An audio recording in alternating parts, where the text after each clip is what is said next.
When I say Alberta's oil sands, what comes to mind?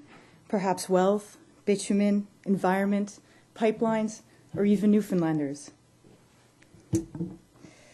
Often forgotten is that Alberta's oil sands region is Indigenous territory for 23,000 Cree, Dene, and Métis people. These are people who continue to harvest from the land as their ancestors did. They gather medicines and berries, they hunt moose, they catch fish. However, all of a sudden, massive open pit mines are being excavated right at their doorsteps, along with upgraders, tailings ponds,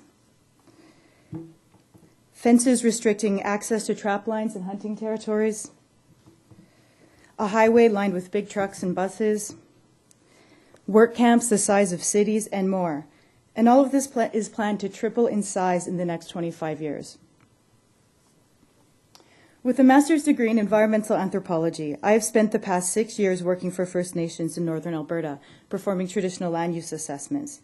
These assessments are used as a way for the government and companies to consult First Nations regarding the impact that industrial development is having on their treaty rights to harvest from their territories. During this work, I have had the honor to go out on the land and learn from harvesters. These people have repeatedly explained to me how they are concerned about wild food contamination. First Nations harvesters have specialized systems of observing and diagnosing environmental changes, and they have incredibly nuanced indicators to determine that contamination is occurring.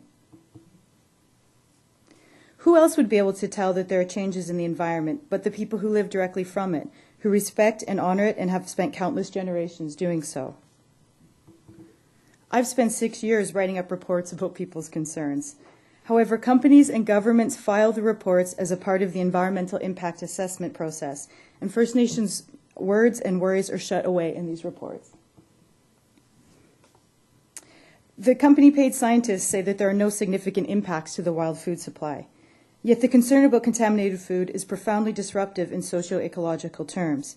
Many First Nations people lack trust in the available scientific reports. So this is why I'm here at McGill pursuing a PhD. I'm responding to the people who have shared with me. I'm using community-based research methods and working in people's native languages. I'm asking them to help me record their indicators for contamination, their stories about the changes they have seen, their beliefs about how a person should interact with the environment, and their preferences for harvesting. This work shows that First Nations' ability to observe, manage, and survive from the land is a fundamental dimension of cultural and biological diversity in the subarctic. It leads to a better understanding of the changes in plant and animal populations that people are observing and the subsequent changes in their relationships with the environment as a result of industrial development. I intend to publish my results and make sure they are available to all of the stakeholders in the oil sands region to inform and influence policy change to truly include First Nations perspectives in environmental management.